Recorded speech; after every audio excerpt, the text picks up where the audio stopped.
চলছে মন্ত্রপাঠ, বাজছে ঘণ্টা। দেখে মনে হতে পারে ভারতের কোনো মন্দিরের দৃশ্য এটি, কিন্তু না, চলছে মরুর দেশ সংযুক্ত আরব আমিরাতের আবুধাবিতে মন্দির উদ্বোধনের কর্মযজ্ঞ। মুসলিম সংখ্যাগরিষ্ঠ এই দেশে পশ্চিম এশিয়ার বৃহত্তম মন্দির উদ্বোধন করে দৃষ্টান্ত স্থাপন করলেন ভারতের প্রধানমন্ত্রী নরেন্দ্র মোদী।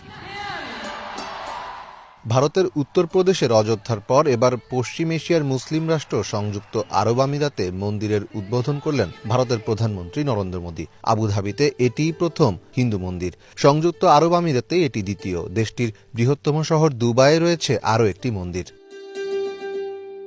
2015 সালে সংযুক্ত আরব আমিরাত সফরে গিয়েছিলেন মোদী। তারপরই ওই দেশের সরকার ঘোষণা করে তারা হিন্দু মন্দির গড়ার জন্য জমি বরাদ্দ করবে। জমি পাওয়ার পরেই সেখানে মন্দির নির্মাণের কাজ শুরু হয়েছিল। আবুধাবির এই হিন্দু মন্দিরটি সংযুক্ত আরব আমিরাত সরকার কর্তৃক দান করা 27